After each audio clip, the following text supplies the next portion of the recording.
Hi guys, this is the second half of my presentation about phase one of the whitetail rut. I explained the period of time that this phase occurs and how to identify areas where bucks have been fighting. And so if you haven't listened to that part yet, go back one of my presentations and listen to that one first. If it was a 3.5 to 6.5 year old buck, and these are bucks in their prime, and very few live past their 7th winter.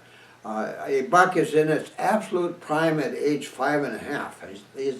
He's bigger and stronger. When he's 6.5, his antlers don't have quite the mass they had as a 5.5 year old. They start to decrease in size if they're wild. You know, pen raised can live longer and have increasingly larger antlers, but anyway, they'll have tracks anywhere from about 3 5/8 to 4 inches in length.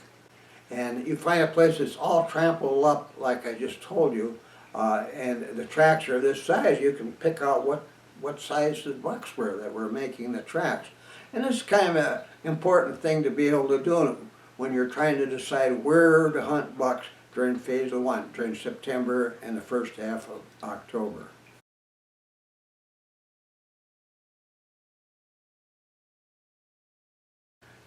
Now we've gotten to the point where now we're starting to get into the first half of October. And when we get to this point, these battles between bucks get to be more prolonged and more serious, and where bucks can actually be injured during these battles. And within this period, every buck in that area knows where they belong in the local pecking order of bucks. A yearling buck that takes on a 6 or 8.2.5 year old, he's going to get beat by that buck. And when it finally is determined, oh yeah, I can't beat that one, well, that lesser buck is going to be subservient to that 2.5 year old buck for a whole year, for the whole coming year, until the same period the following year.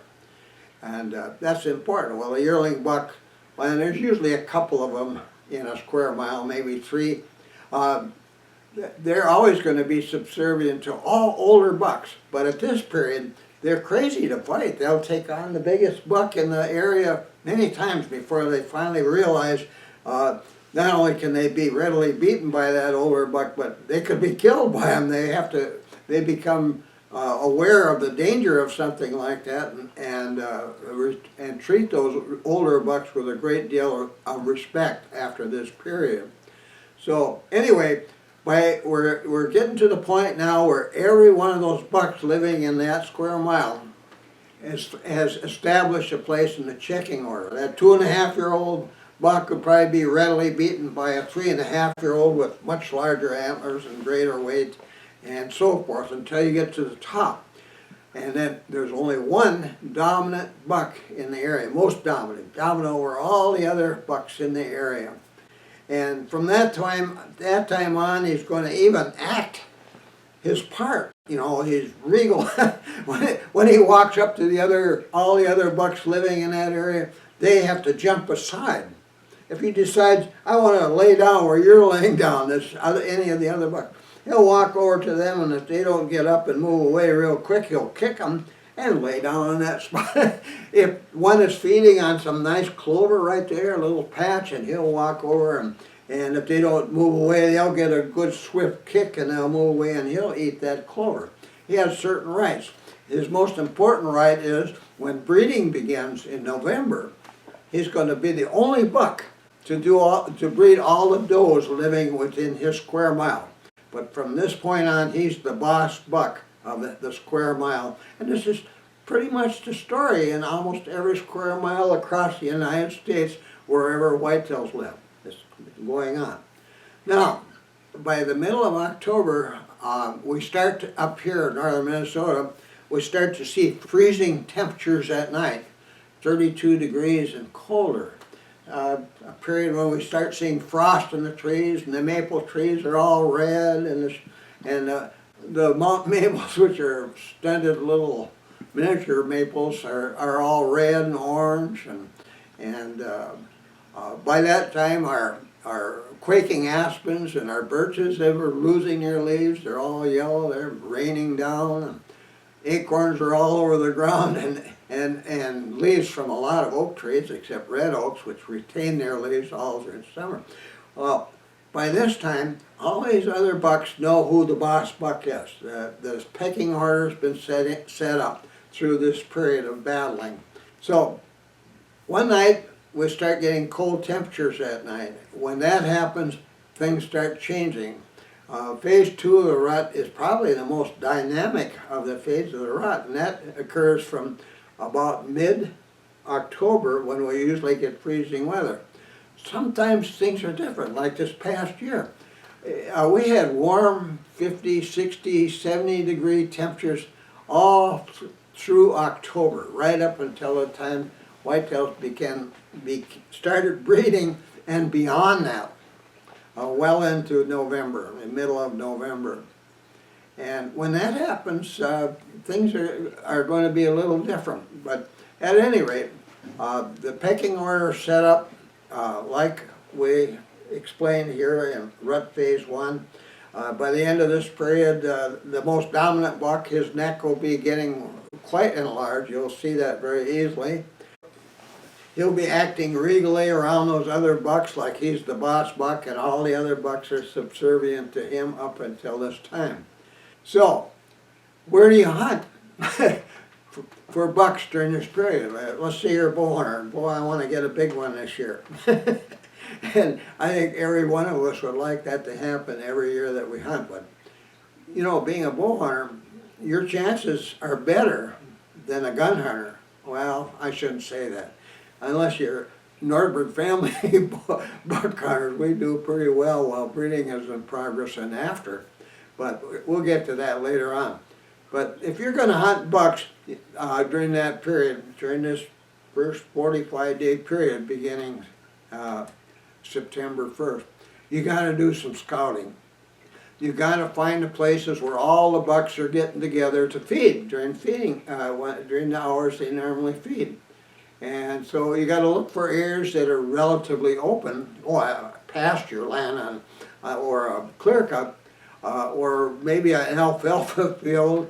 Those things are pretty obvious when you're in a lot of areas. But in the woods where I hunt, there are a lot of good feeding areas. There are simply areas where there aren't a lot of big trees, where sunlight can reach the ground and make the kind of foods that whitetails eat flourish, like grasses and clover and other greenery out in kind of open areas.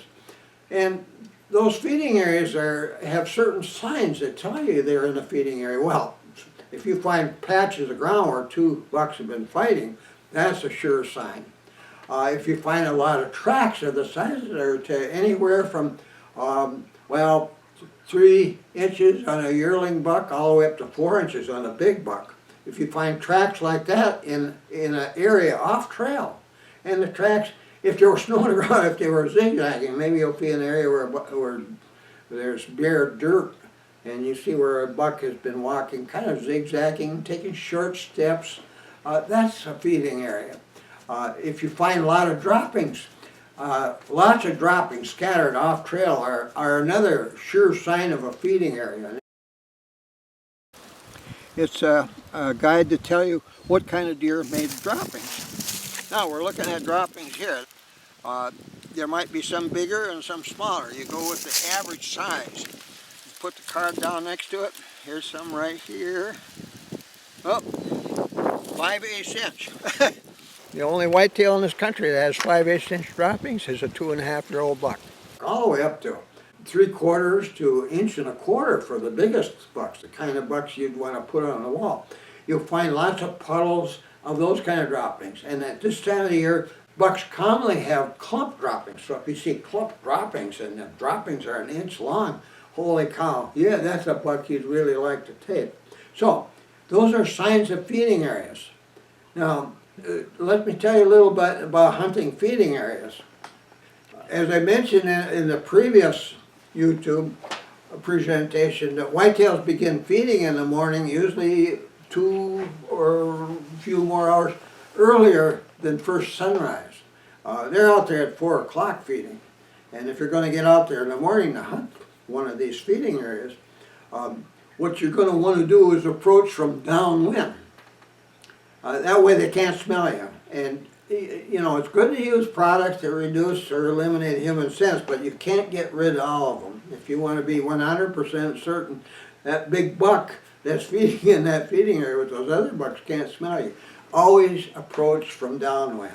That's simple thing, and it's free besides. Approach from downwind. Before the hunting season began, you should scout not only the area to find out where to hunt, but set things up for stand hunting. Being bow hunter, you want to be up in the tree, you know, put a portable stand up in the tree. Well, where's the wind direction going to be from when you go there to hunt?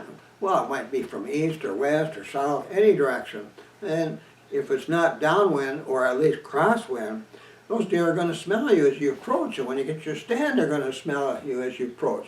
Now, if you're going to be a serious bow hunter, every feeding area should have at least 2 or more stand sites, 2 or more tree stands. Set them up before the season. Now, the 2 most common winds are going to be winds from the south at this time of year or winds from the west. But it doesn't matter.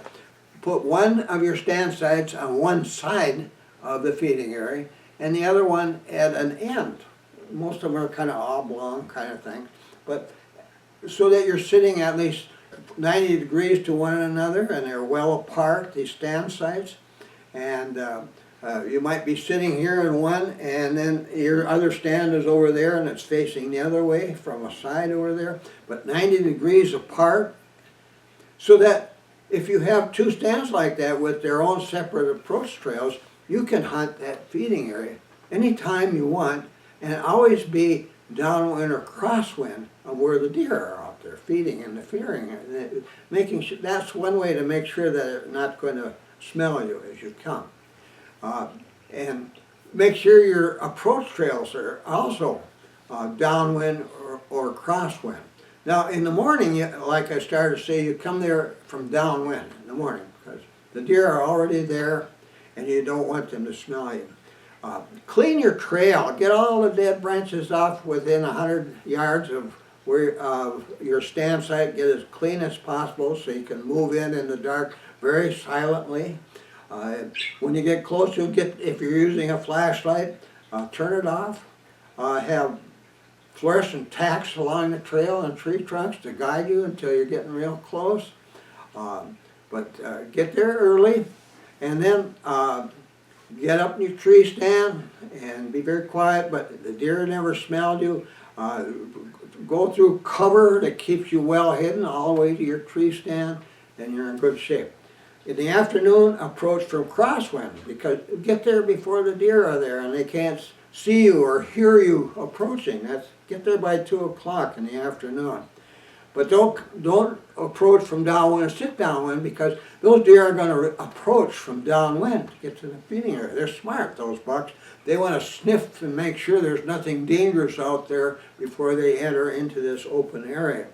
So in the afternoon, approach from downwind and sit, or approach from crosswind and sit crosswind. Okay. Now, the very best place to hunt is areas where these bucks are feeding in the afternoon or during the day. And I told you all about how to identify those and how to hunt them. And that if you're a bow hunter, this will give you the best chance to take a big buck. Now, be careful. You know, those bucks are smart. It's pretty hard to avoid being identified by them, no matter what you do. Within, well, let's say you hunt there 3 days in a row, they're going to have you by noon on the second day. So if you had floor stand around a large feeding area, maybe you could use that feeding area several days in a row or a week in a row or whatever. This might sound different to you. Maybe you're used to one stand. But from now on, you should be using multiple stands and hunting at multiple feeding areas. But begin with that feeding area where all the bucks are going during this period to feed and battle with one another.